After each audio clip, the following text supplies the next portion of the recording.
el cine bélico o de guerra. Podríamos decir que existen tres grandes bloques en este género. Uno sería el cine de acción o de aventura, que funciona muy bien para propaganda política de algunos gobiernos e enlistar a jóvenes en el ejército. Otro sería el cine realista, donde vemos historias algunas veces basadas en sucesos reales y que intenta ser un cine antibélico, pero muchas veces acaba reclutando a más jóvenes al ejército que otras películas. Y por último, tenemos el cine real. Esas películas que nos enseñan la crudeza y la estupidez que es la guerra. En esta ocasión nos centraremos en dos películas. Una considerada la mejor película de guerra, Rescatando al Soldado Ryan de Steven Spielberg. Y por el otro lado, una película menos conocida pero muy poderosa, Ven y mira, del director Ellen Klimov. El acorazado Potemkin de Sergei Eisenstein, 1925, no solo fue una película que impactó a su nación, sino al mundo entero. La secuencia de la masacre en las escalinatas de Odessa sigue representando la mejor secuencia de cine bélico de aquellos años. Este cineasta ruso no solo filmó las mejores secuencias de combate de aquellos años, sino también puso las bases teóricas de lo que debería ser el cine. Sin novedad en el frente, 1930, basado en la novela de Erich Remarque, la primera película de guerra norteamericana que no cae en la propaganda militar. Aquí nos enseñan la crueldad y la desesperación de una guerra inútil. Pero no todas las películas norteamericanas tomaron ese camino. Después de la Segunda Guerra Mundial, las películas de guerra se habían convertido más en aventuras y cine de acción. Ya no importaban las situaciones psicológicas que orillaron al conflicto. Aquí ya se trataba de ensalzar a los héroes de guerra. Aunque técnicamente eran películas bien depuradas y con alto presupuesto, tuvo que venir alguien del otro lado del continente para enseñarnos que el cine de acción y el cine de guerra van de la mano. El maestro japonés Akira Kurosawa revolucionó el cine de combate. El montaje de escenas, la posición de la cámara, las coreografías, el sonido, la ambientación, puso las bases de lo que debería ser un verdadero cine de combate. No solo creaba una emoción en el espectador, sino también lo involucraba en las secuencias de acción. El maestro Akira Kurosawa creó una estética de belleza en el cine de guerra que muy pocos directores iban a poder alcanzar. La infancia de Iván, del maestro Andrei Tarkovsky, 1962. Por primera vez el mundo entero se enteraba de la visión rusa sobre el conflicto de la Segunda Guerra Mundial. El niño huérfano que se involucra con el Ejército Rojo para defender a su país. Casi el mismo tema de lo que veremos más adelante. Esta película impactó al mundo entero por su crudeza y realismo. El filósofo francés Jean-Paul Sartre citaba sobre esta película: Iván no es un niño, es un monstruo atrapado en una guerra que él no creó. En los años posteriores, muchos directores norteamericanos tomaron más en serio el cine bélico, ya que recientemente había terminado la guerra en Vietnam, y esto los hacía más conscientes de la situación. Directores como Francis Ford Coppola con su obra Apocalipsis Now. También Michael Cimino, que ganó el Oscar a Mejor Película por El cazador de venados o El francotirador. Pero fue el director Oliver Stone, que había vivido en carne propia el conflicto, que nos dio una visión mucho más realista sobre la guerra de Vietnam. El hastío, el cansancio, el sinsentido de esta guerra, Oliver Stone lo supo plasmar muy bien en su película. Full Metal Jacket, o Cara de Guerra, o Chaqueta de Guerra, o como le quieran llamar. El gran director Stanley Kubrick no se podía quedar fuera del festín, y nos enseñó una de sus grandes obras. Con una gran técnica cinematográfica a la cual ya nos tenía muy acostumbrados, logra enseñarnos otra estética sobre la guerra de Vietnam y el cine de acción.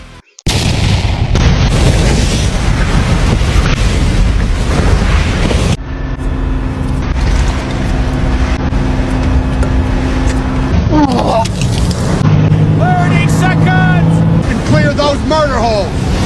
Want to be plenty of beef between men.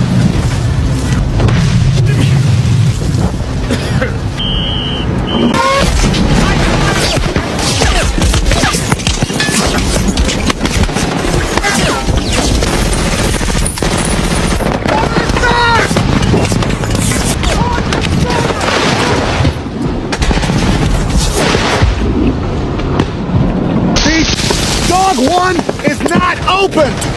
You recognize where we are? Right where we're supposed to be, but no one else is! We got the leftovers from Fox Company, Ava Company, and George Company.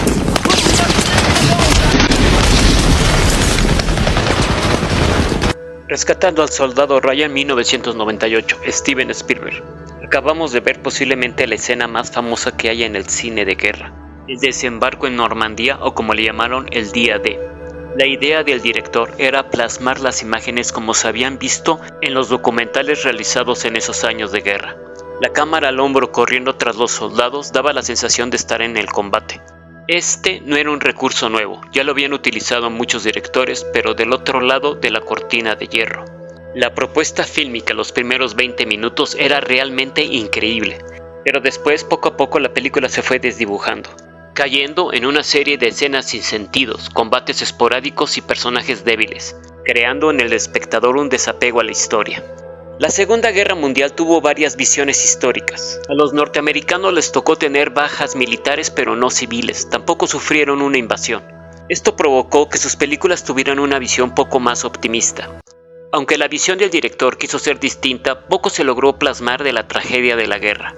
El famoso director Oliver Stone criticó la película diciendo que en vez de ser una propuesta antibélica parecía más bien una propaganda de su gobierno para invadir Irak en esos años.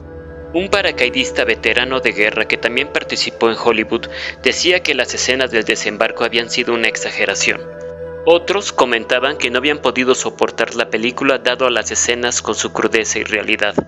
Había muchas opiniones encontradas, pero la película tuvo mucho éxito en taquilla, y muchos críticos opinan que es la más apegada a la realidad. Pero esto no es así. Teníamos que haber visto la otra visión de la guerra. La de los pueblos invadidos en Bielorrusia y las masacres civiles que se hicieron allí. Ven y mira, del director Ellen Klimov, protagonizada por Alexei Krevchenko, 1985. Colecciona los relatos de los supervivientes del genocidio nazi en Bielorrusia, en la Segunda Guerra Mundial. Klimov tuvo que luchar 8 años de censura por parte de las autoridades soviéticas. Decían que era exageradamente realista. La historia, el joven Fliora se une a la resistencia partisana y es ahí donde sufre las atrocidades nazis a la población civil. El director comentó en una entrevista que después de ver el testimonio del documental Yo soy de la aldea de fuego dijo: "El mundo no sabe nada de lo que pasó en Bielorrusia, a pesar de que ahí se quemaron más de 600 aldeas. Entendí que la película sería dura. Decidí que el papel principal no lo interpretara un actor profesional. Quería encontrar un chico sencillo de 14 años. Teníamos que protegerlo del estrés para no terminar en el psiquiátrico. Afortunadamente, el joven actor Alexei Krevchenko, todo salió perfecto.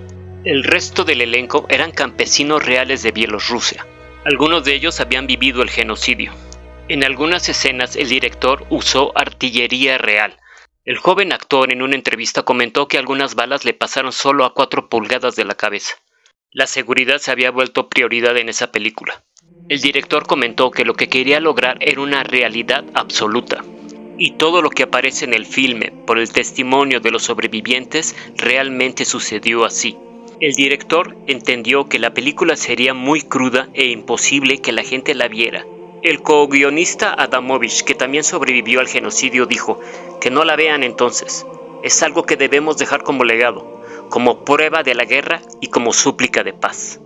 La película fue muy bien recibida por parte del público, aunque dicen que en algunas ocasiones hubo que llamar a las ambulancias por algunos desmayados en la sala. En alguna ocasión un crítico comentó que si pusiéramos esta película al lado de Apocalipsis Now de Francis Ford Coppola o Cara de Guerra de Stanley Kubrick, estas dos últimas se verían débiles o frágiles. Otro crítico comentó que posiblemente Steven Spielberg había estudiado esta película para sus 2 obras posteriores, Rescatando al soldado Ryan y La lista de Schindler. El director Ellen Klimov no volvió a filmar otra película. Dijo que esta había sido su gran obra y que lo había dejado totalmente sin fuerzas. Unos años después había fallecido a causa de un derrame cerebral, pero ahí había dejado su legado. En estos tiempos, donde los conflictos se han reactivado, hay que valorar el testimonio fílmico de aquellos directores que nos hicieron ver la otra cara de la guerra.